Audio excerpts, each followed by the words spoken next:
welcome. The goal of this podcast is to get listeners connected with others in the sports industry because they say it's all about who you know, and now you know us. All right, hello and welcome everybody to the Constant Sports Podcast. Today we're joined by good friend, family friend here, Griffin Limongelli. How's it going, Griffin? What's going on, Connor? Appreciate you having me. Yep. Griffin here, friend of the podcast. Went to grad school with him there at ASU.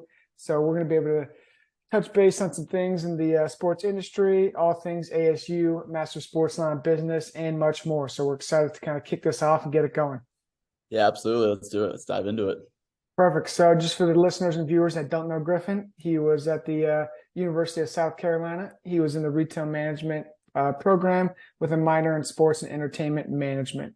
So I guess just kind of start off, Griff, how'd you kind of get into the sport, and entertainment management kind of minor? Was there something that caught your eye, or, how'd you kind of get down that path?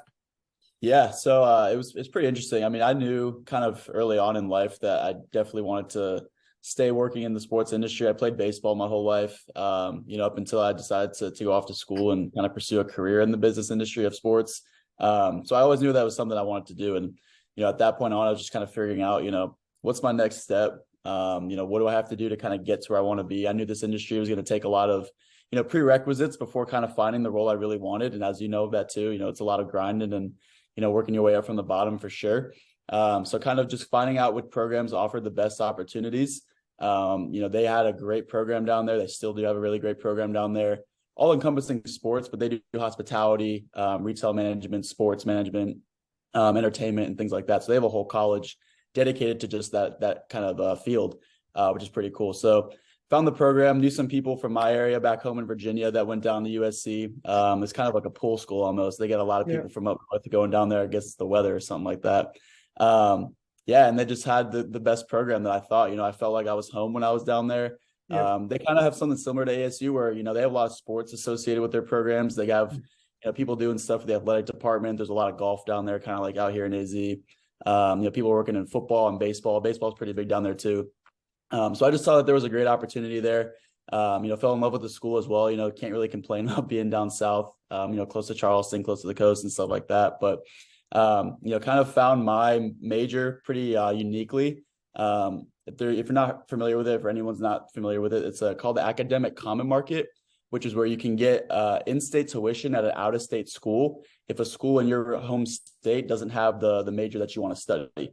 So for me, I always knew, like I said, I wanted to work in sports, but kind of figuring out what I wanted to do in-state, there wasn't too many options, unfortunately. A lot of Virginia schools are a little bit more business focused, a little bit more tech focused and finance focused, where there isn't really a whole lot of business and sports, kind of centered around a lot of those programs. So, I knew I needed to, maybe take a little move out of Virginia and kind of find a different avenue somewhere else. And, that's where I found USC in that program. And I was fortunate enough to be able to study, out of state and getting in-state tuition. So that was a big bonus for, definitely being able to go down there. But, being in retail management is kind of just like really learning business, learning marketing, learning sales, management, and things like that. So all things that are really applicable and transferable to sports in general. So really found a good passion there, found a way to blend all that into sports, had a sports management minor as well. So really just kind of took all that time to focus more so on how I can apply that to the industry of sports, and, got a bunch of different opportunities down there working and interning for different places, and ultimately led me to here to ASU. Yep. Love it. And we'll touch base on a little bit of your past, work experience there, but as you kind of grew up in the Virginia area, then you spread your wings down south, ended up in South Carolina, and then you just said, I'm going across the country down to ASU. Obviously, for the viewers who are listening, that's where Griffin and I and some other classmates met at the Arizona State Sports Line Business program. Fantastic program. And now you're kind of the top dog over there. So can you kind of tell the viewers what your role there is as you're graduating here in the next few months now. So kind of what's your role now, and then what you're looking forward to after graduation, and kind of how your time there went.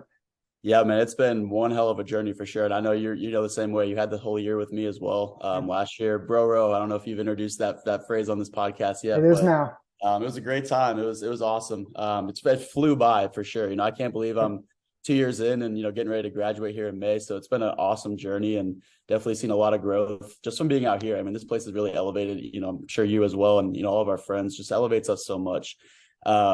So yeah, I'm currently a graduate assistant for the program. We have a couple different grad assistants that actually work for the program specifically. It's kind of like running your own business a little bit. We kind of do everything in-house, from admissions to social media to events, marketing, outreach, recruiting, all kind of that stuff is all from the standpoint of just the program, which is pretty cool, kind of having that whole in-house operation. It's not really just, general law and stuff like that. So we really kind of do our own operation there.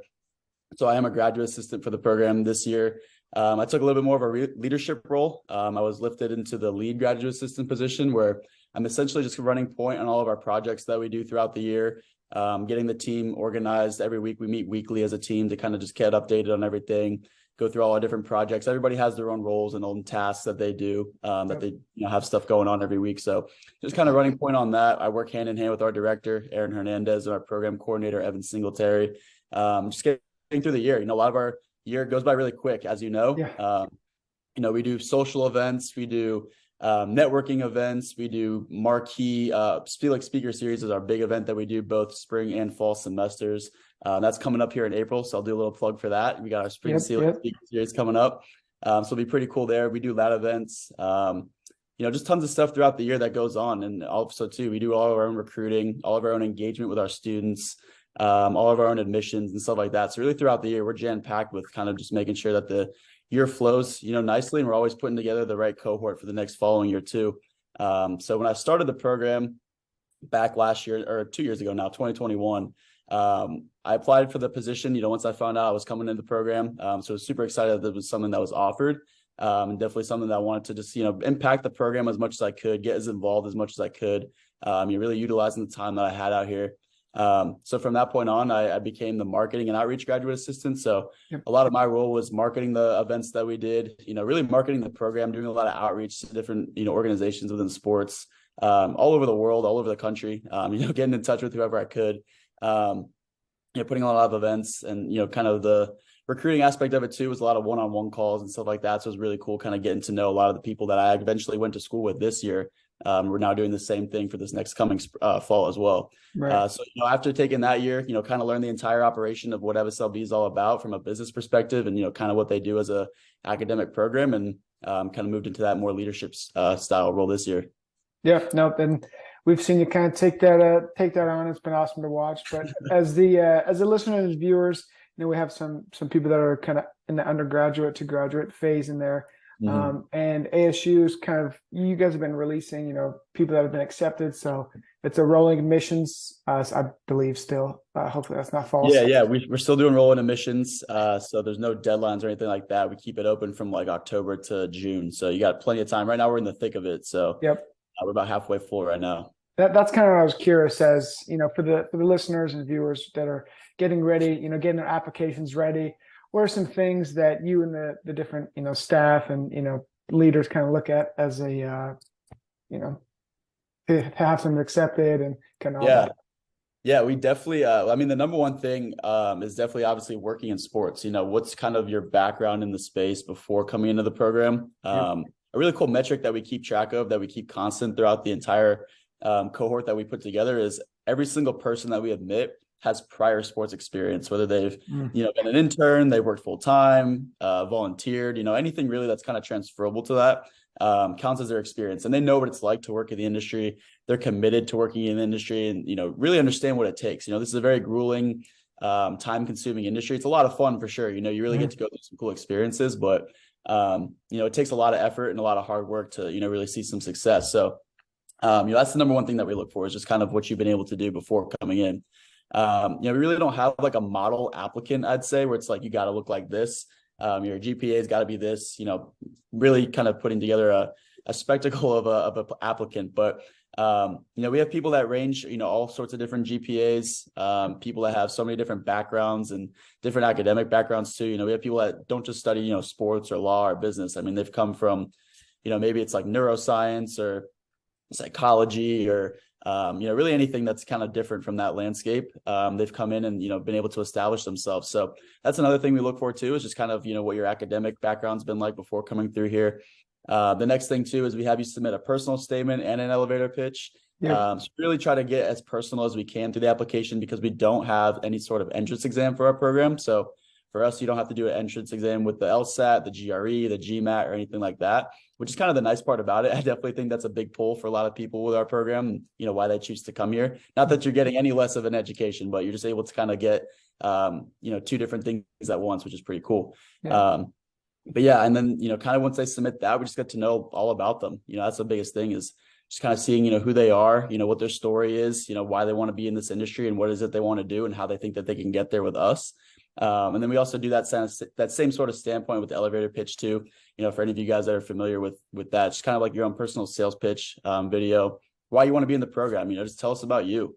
We want to see your full, authentic and original self in these videos and your creativity. And just kind of, see what kind of cultural fit you'll be outside of, just how you'll be coming in and what you can bring to the table too. So just kind of a little breakdown of what we look for and, kind of the 5 stars that we admit into the program. Yeah, no, that's awesome. And as I was thinking back when I was, applying to different schools and whatnot, the elevator pitch that we made, I actually kind of liked that because it was something that you could put out there that wasn't like on a piece of paper. It's like, oh, here's my resume, here's like my GPA. But like the elevator pitch was like, oh, it's a video of me, and I'm putting in, graphics or people probably do all sorts of stuff. But it was something that was like, all right, they can see like who I am.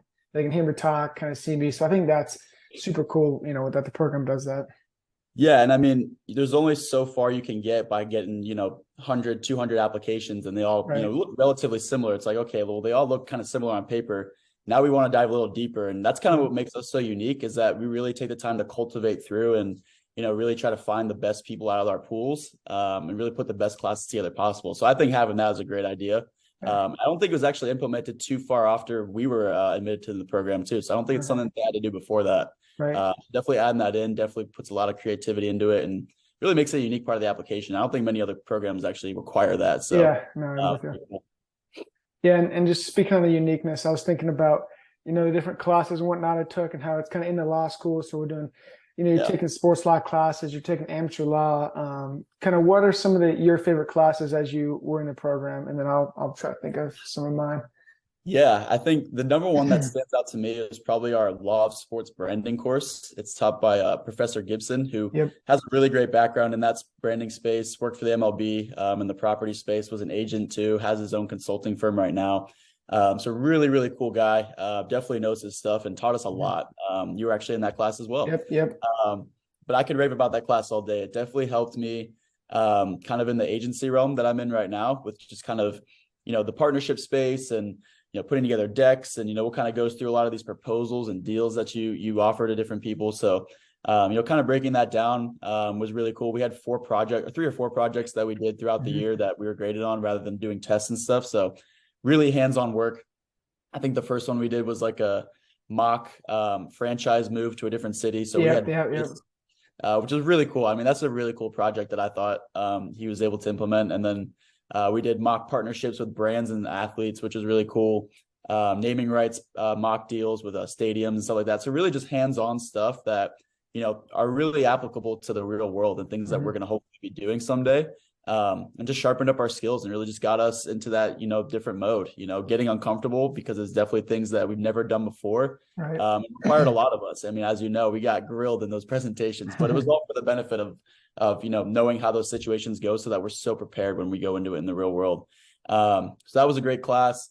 This year, we're actually taking a brand new class that's offered called Applied Marketing or like Applied Sports Marketing, where we have 2 SLB alumni actually teaching the course, who are teaching us a lot about what they do in the agency space with brands. So they both work for pretty cool advertising agencies throughout the Valley, doing a bunch of different stuff. And they've been in this space for a little bit. So they really take a lot of what they're learning now and bring it into the classroom, which is another hands-on marketing course, which I just love marketing. So I could talk about all that all day, but being able to kind of get that hands-on work is just the best part of the classes and why some of them stand out, over the rest. Just kind of the cool stuff you can do. Yeah, no, I agree there. And I was stole my thunder there. You read my sheet, but I would say that the sports line branding class was sweet. And, Professor Gibson was, he would be like the professor in the normal days, but then when you would present, he like would turn a switch, and he was like Yeah. actually the CEO of the San Diego Padres, Just and a like different mode. yeah, it was like you couldn't say like, "Hey, professor, like this is what we're pitching." It was like, "Hey, Don, like this is what we're like." Right. My You name could not, is athlete. yeah, you could not miss. Like, yeah, okay.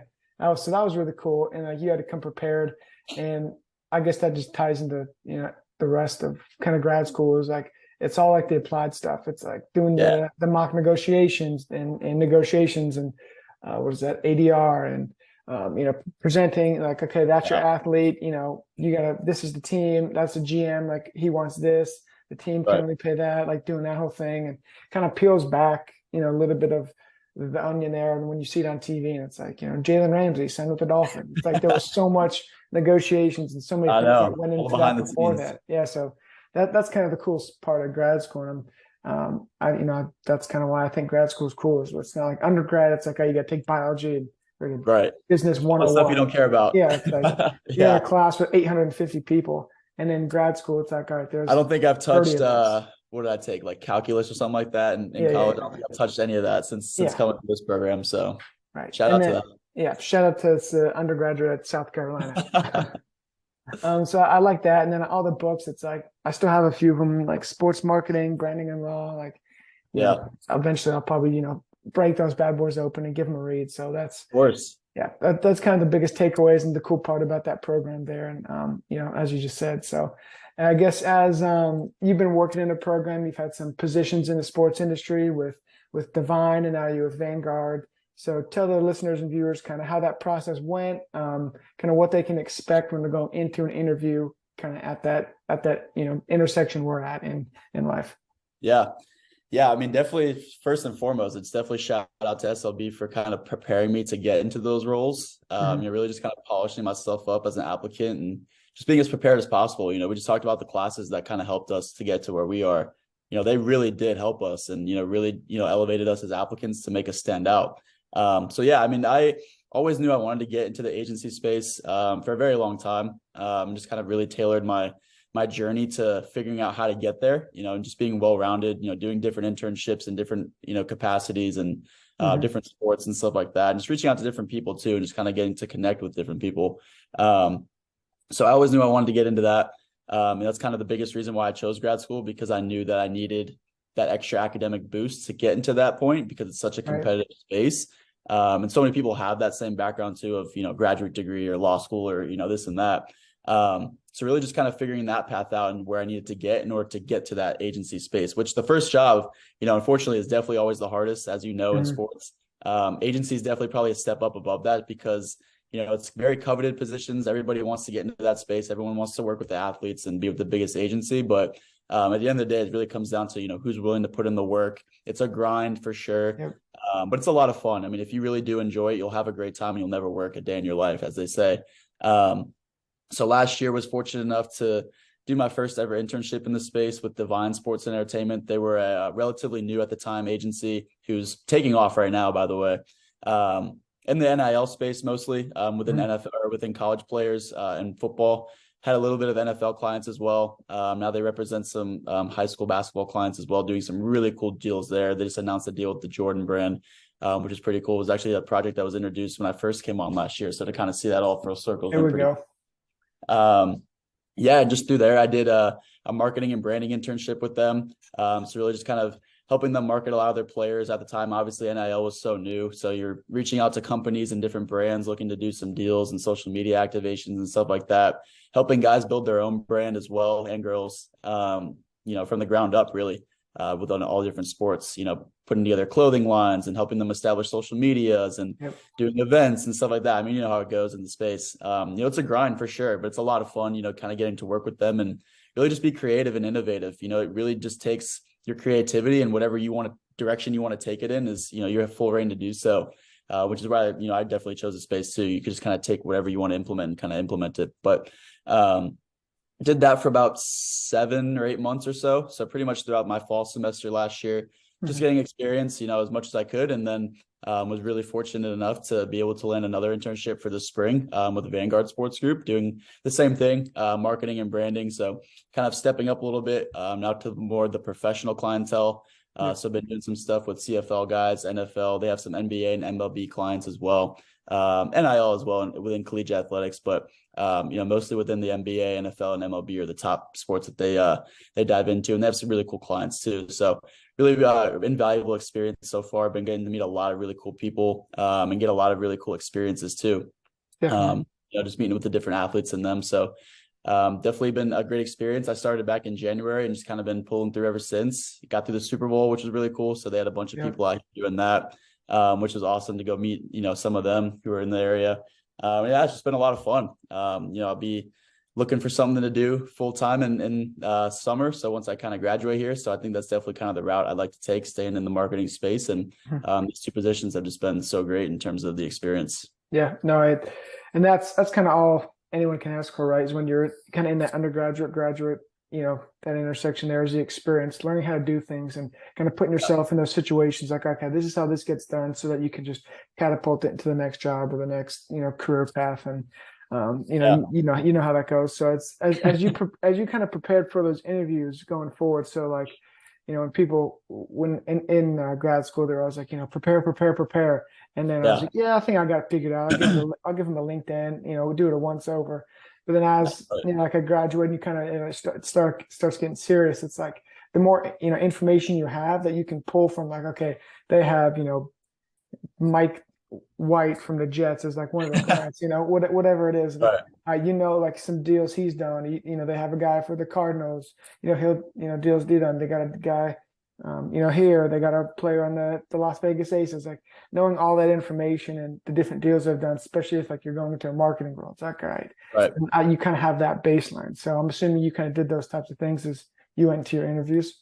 Yeah, absolutely. I mean, you nailed it. Prepare. You can never be too prepared for these interviews. You can never know too much information. I mean, the more the better, because it shows that you actually care and that you actually want to, really be there. And you took the time to, kind of get into that mode with them already. Yeah. So for these sort of interviews, I mean, obviously they're internship level, so they're probably a little bit different than I'm sure a lot of the entry level jobs interview probably are. But with a lot of them, yeah, prepare a little bit, know the agency really well. I think nowadays you're starting to see a lot of agencies that have, a vision statement, a mission statement, different goals, and really just kind of the pillars that they want to found the agency on. And I think that's kind of the best place to start, is kind of look for the agency that really resonates with you. Maybe shares the same values and same vision and goals that you have as well. Because there's so many agencies out there. I mean, even nowadays, so many different NIL agencies are becoming a big thing now. There's tons and tons of sports agencies across all the different sports. So, really just kind of finding the ones that really resonate with you and, really aren't too surface level in terms of, getting experience. You really want to be able to dive in and, kind of make an impact and learn all the different things that you're going to be doing within the role. So really understanding, what they're all about, what they really do, and just kind of honing in on what it is that you want to do for them and with them and kind of what you can gain from the experience. Also too, is just kind of put it, your full effort into it. I know for these past two jobs that I've had, they really wanted to know about me and just kind of, where I wanted to take my job, what I wanted to kind of be a part of, how I wanted to impact them, why I wanted them specifically to work with, which is huge. And I definitely agree with, why they would ask those things, because I think it's important to kind of have that mesh, because then it'll be a great environment for you to work in. So that's what I did for those. I mean, definitely just kind of really sat down with myself and thought, okay, what is it that I want to do?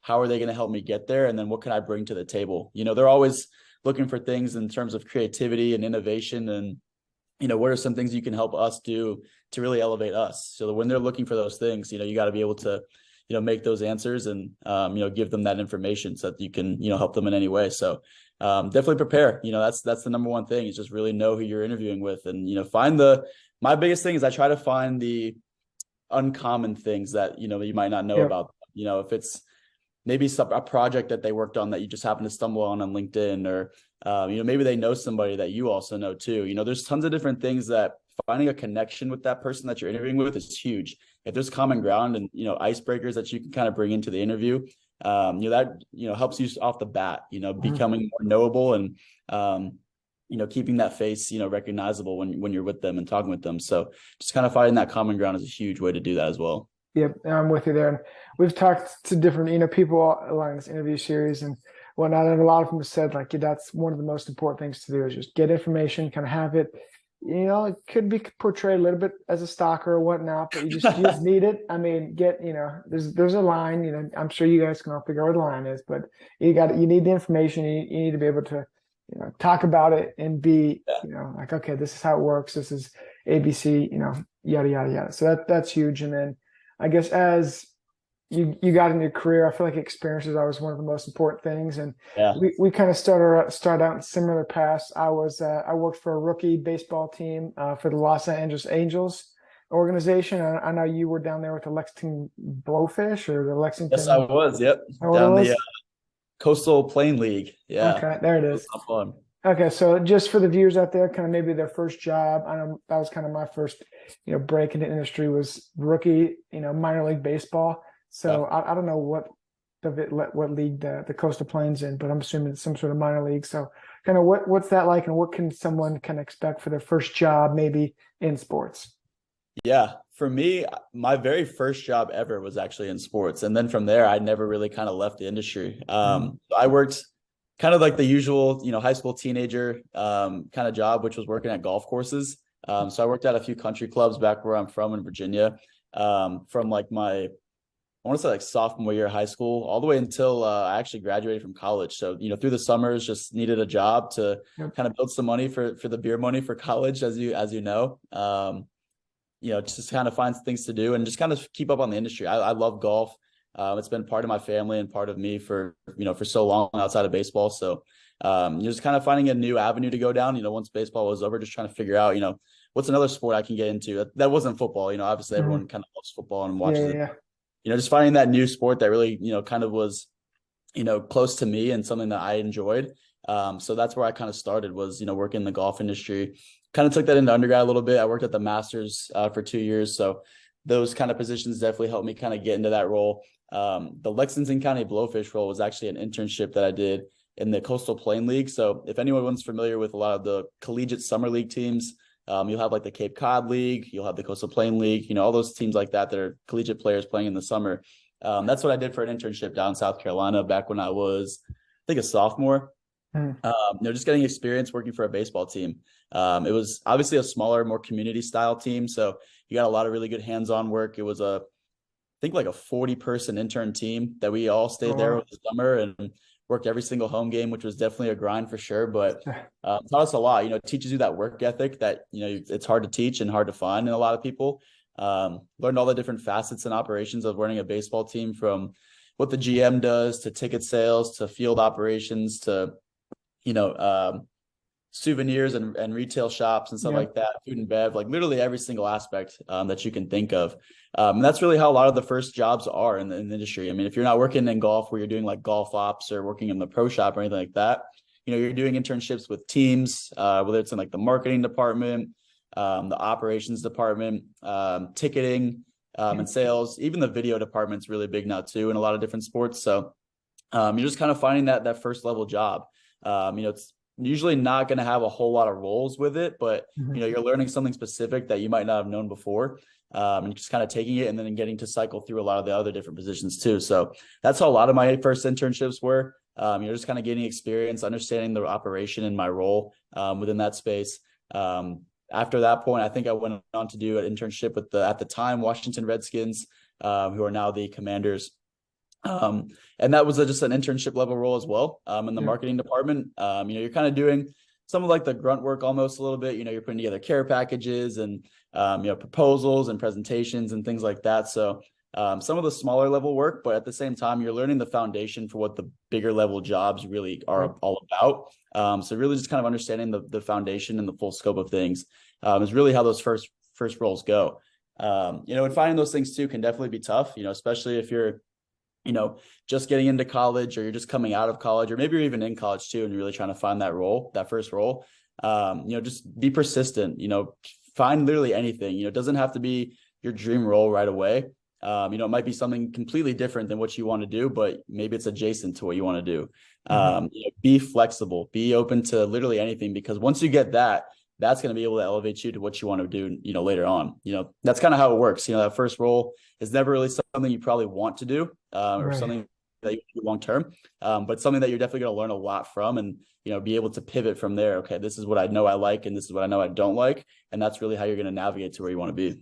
Right. Well, and sometimes I hear like how do you break in? I often ask like how'd you break into this sports industry? How do you get into the sports industry? And it's really just like whatever first job or whatever first It's a butterfly effect. yeah, whatever you Yeah, can get into, just get into it. Like you exactly. worked for those things. I worked for a rookie minor league baseball team, like 80 home or it was like 68 home games in like 3 months. So it was like Stretch. every day for 5 days, and it was like 2 days off. And it's like, did I want to be, being the grounds crew? Like I knew nothing about sprinklers, and sprinklers were going off. It's like, all right, you just figure it out, you learn. And there's so many like marketing things that we did that were cool. Different, we did like a parade campaign that was cool. And there's all these things where you can just parlay that into your next job or like grad school. Like, oh, Exactly.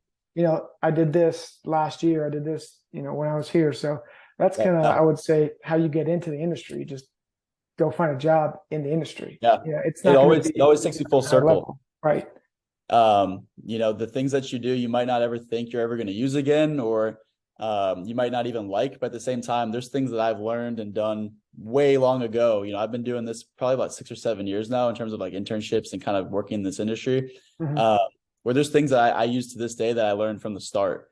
Right. And you never really know that you're going to do that until you're actually doing them, which is kind of the funny part about it. Mm-hmm.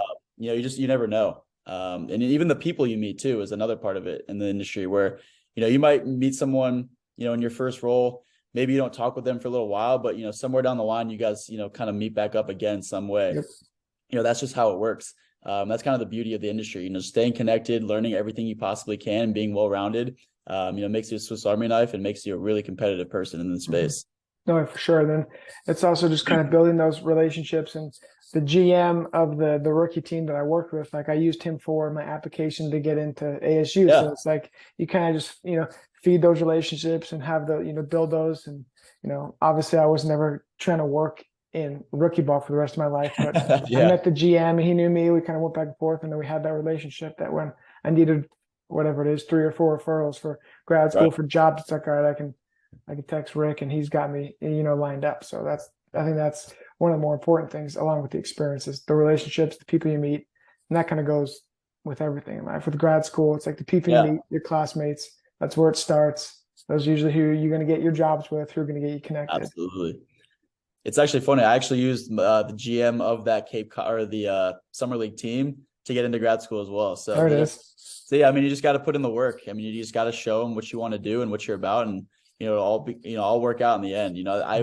That was probably 2 years before I even applied to the program, and I was still able to keep in touch with the guy who wasn't even in the same role at the time either. He actually left like right after I was done with the internship. So, to have that same relationship and be able to say like, hey, like I'm applying for this next position, this next thing I want to do in life. Mm-hmm. Is there any way that you can help me based on what I already showed you? And, it did work out. So which is, great and valuable. Right. So you heard it here first. If you want to get into ASU's program, you go work for a baseball team. That's you how get you do it. connected with one of their top dudes, and they're going to give you a referral, and you're just going to be able to walk right in.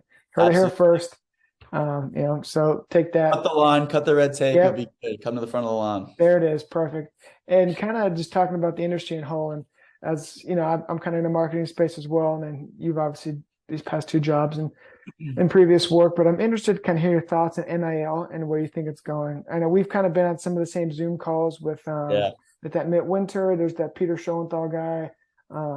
Just a few other Zoom calls out there with, NIL legal experts and what have you. I just kind of be curious on your thoughts kind of going forward. Yeah, definitely.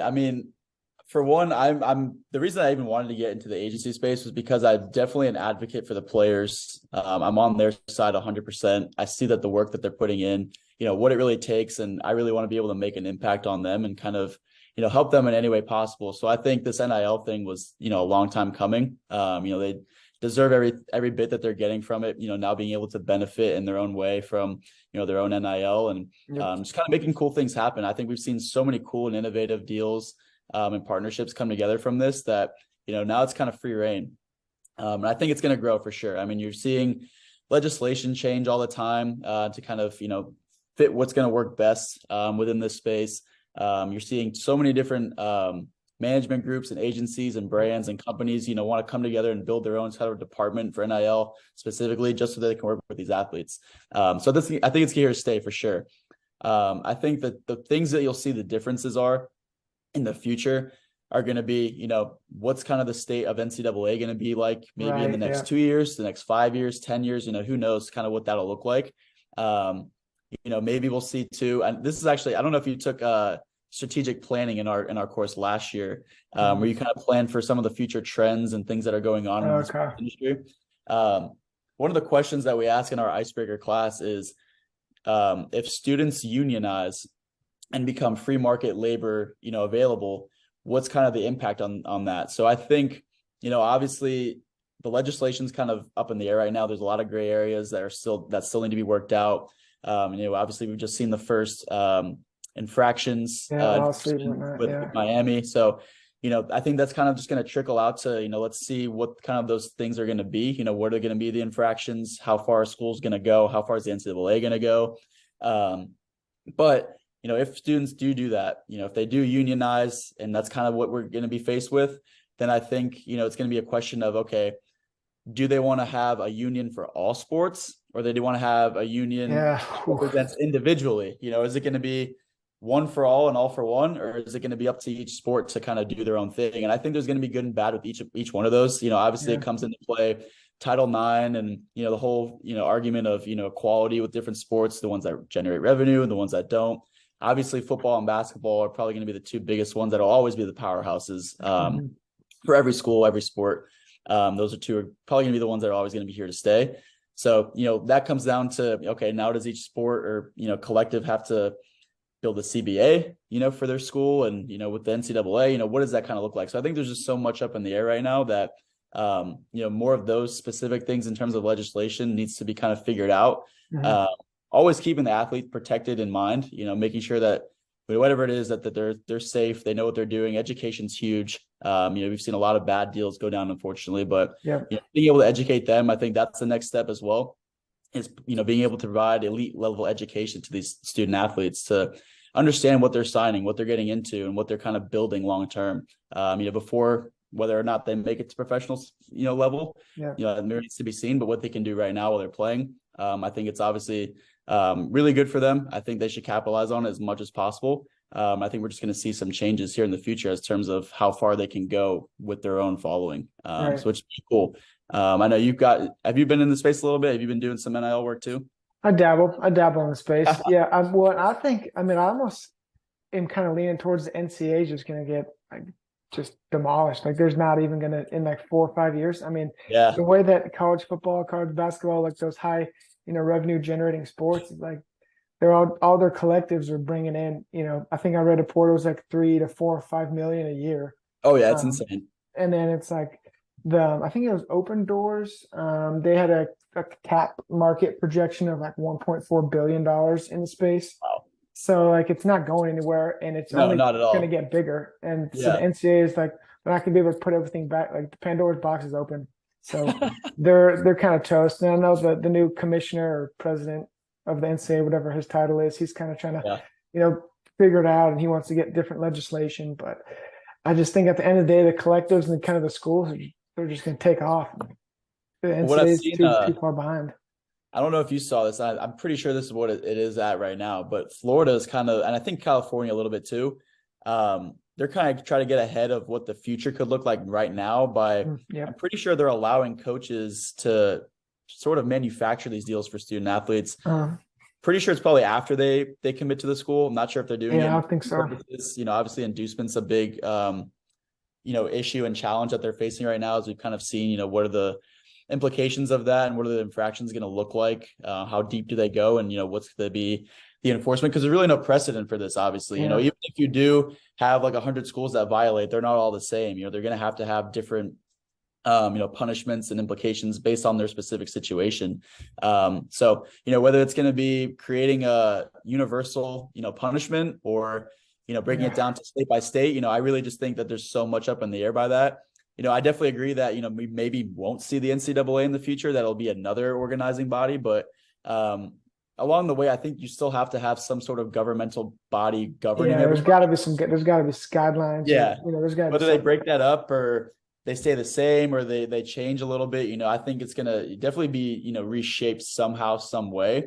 Not really sure. I'm no NIL expert, that's for damn sure. But at the same time, I think you kind of see and make logical conclusions as to where this could go in the future. And, just at least what's best for the industry. You don't want schools being, saying that they're tampering with anybody or that they're inducing, any sort of recruiting violations or anything like that. So you want to stay away from a lot of those things as much as possible. And, like I said, I'm on the side of the athletes. So any way that we can protect them and guide them through this and, help them maximize as much as they need in their lives, I'm all here for. So I think that's just kind of where we're at right now. Yeah, no, I'm with him. Then you see cool things like, I believe it was, I want to say a team in the Mountain West, Boise State, maybe. Their collective did a deal with like some tax company, and kind of like they went through the different tax laws and 1099 and how that all works. So I think deals like that, especially specifically for the the players and athletes, where it's like, all right, we can learn what it means to be an employee, what it means to be an independent contractor. Because a lot of times it's like, all right, here, post this on Instagram. Then the company is like, here's a 1099, and like I feel like a lot of people don't even know what that is. So it's like, what do I do with this? How do I pay taxes on this?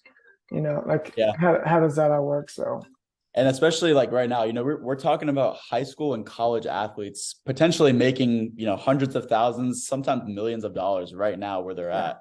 So financial literacy is huge. If you make the wrong moves at this age, you can lose everything you just worked so hard to gain and were just granted. Right. So, being able to kind of, maximize that. I think something that's really cool now that we're seeing is a lot of these athletes are reshaping how NIL deals look and are kind of getting some stake in a lot of these companies and kind of investing money rather than being paid it and just saying like, do your social media and here's the money. So they're actually being able to sustain some long-term growth and long-term wealth in these companies, which I think is great. I think that's really cool. I'm definitely an advocate for investing as much as you can. That's definitely going to help you long-term. And, people get into this space because they want to be able to sustain their wealth and sustain the position that they're in, even after they're done playing. So to be able to do that at such a young age and kind of in this new unprecedented space, I think is huge. So, that's only a benefit, I think, rather than just saying, here's $1,500, give us a couple posts, now it's like, hey, here's a $50,000 investment into our company. And this is how you'll kind of see it build over time. And being able to break that down, the best ways you can do it are break down the business, really show them and have them learn it so that they can understand it and they can kind of take hold of that rather than just being like, yeah, I'll handle it all for you. This looks good. I'll keep you updated, really get them hands on with it and kind of learning it themselves. Yep. No, and it kind of goes back to what we were talking about earlier. It's just the experience for, those of us working in the industry, but then also the athletes. Like, it gives them experience in business, gives them experience in marketing, gives them experience in, public relations, that type of stuff. So I think that's what is kind of one of the most important, aspects of NIL itself. As we go forward in this NIL world that, isn't, in my opinion, going anywhere ever. It's kind of, I feel like, the new standard and whatnot. And, just kind of cool for all, the people that are just starting to get into sports. It's like there's so many more jobs, marketing, all those positions are opening. And as you said, even like big time agencies are like, okay, we need an NIL division, or like consulting groups, like we need an NIL division. So that just, expands all sorts of people's careers and jobs, going forward. Yeah. And I'm hearing it now that there's a new sort of, I wouldn't say a new position, but just a new sort of role that a lot of agents are taking on now, which is called like NIL advisor, like NIL educator, where, they're the agent, but at the same time, they're really taking the time to, maybe it's an individual athlete, maybe it's groups of athletes, really taking the time to educate them on this space and using it rather than, just forming their business and working with their business.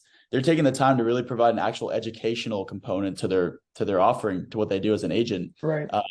To these young people, which I think is super important, being able to, or even too, if it's not even athletes, maybe they're advising high schools, or maybe they're advising colleges or collectives or groups that are trying to get into the space and they want to know as much as they can about it.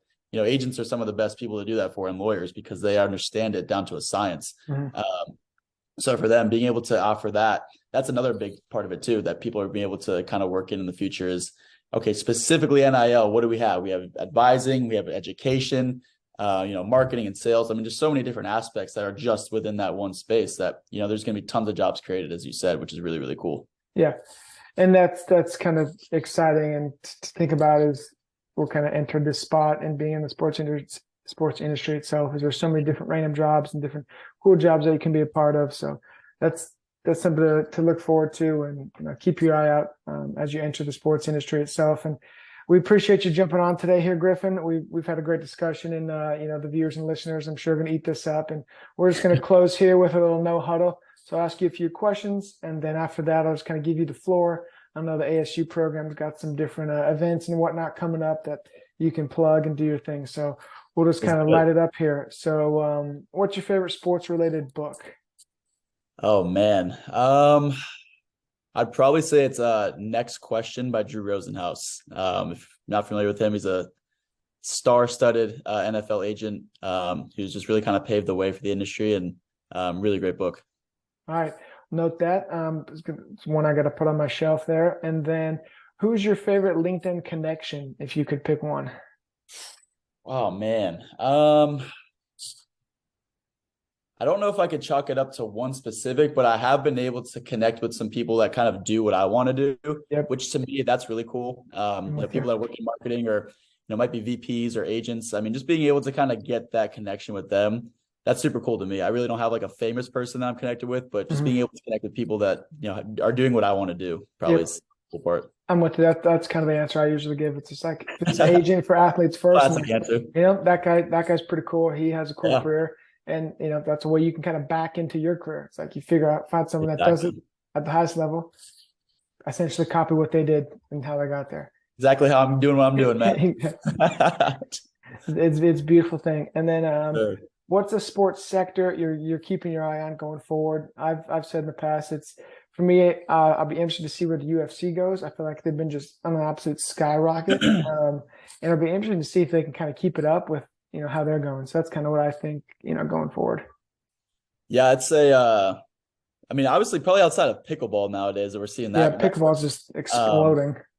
The sector in sports, I'm kind of looking at the tech space right now. I think that's something that, especially now with NIL, there's so many different brands coming out with, wearables and data and like things like that even athletes are able to invest in and see some really great returns from, but just really kind of building that space. I think that's something that I'm probably going to try to incorporate too into my business in the future. Is definitely the tech space. Yeah, no, and it'll be interesting to see kind of where the tech space goes, like you're saying. So, because nowadays data is king. Everyone wants the data. It's taking over. Everyone wants how it works. They want to know, where the plays are at, how healthy they are, all that stuff. So, now we'll kind of give you the floor. The floor is yours. Get on your soapbox and kind of do what you need to do, and then we'll kind of wrap it up. No, yeah, definitely appreciate your time, man. It's awesome to kind of see what you're doing here with Constant Sports. I mean, you guys have had some great guests, and I've seen a lot of growth from you guys. It's only been a couple of months, so definitely appreciate you having me out here and kind of share my journey and my background. Definitely here to help anybody that's kind of interested. If anyone's listening that's kind of looking to get into the industry, maybe it's specifically agency, maybe it's just trying to find that first job, or if you're interested in the program that I'm in as well and that Connor graduated from, reach out to me. I'm your man for sure, to talk everything about the program. Super unique, super cool. Got me to where I am today, thankfully. And, it's definitely been one hell of a journey with all the things I've learned and the people I've been able to connect with. So if you're ever interested, definitely let me know. I think my information will be posted on here somewhere. You bet it will. Out to me. We'll also be having our marquee event here in the spring called the Seelig Speaker Series. It'll be the first ever women's panel that we have for this series, which is pretty cool. We have some really great people from the industry coming in to speak with us about some current trends in the industry and kind of what they see right now. So they'll be on April 20th at the law school in downtown Phoenix. If you're in the area, if you want to make the trip out, definitely let us know and come out. Other than that, we look forward to seeing you there. But definitely thank you for having me out here, Connor. Appreciate you. You're doing some really cool stuff, and definitely interested to see where this podcast goes.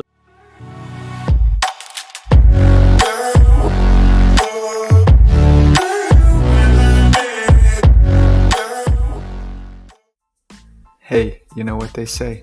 It's all about who you know. And now, you know Griffin Limongelli.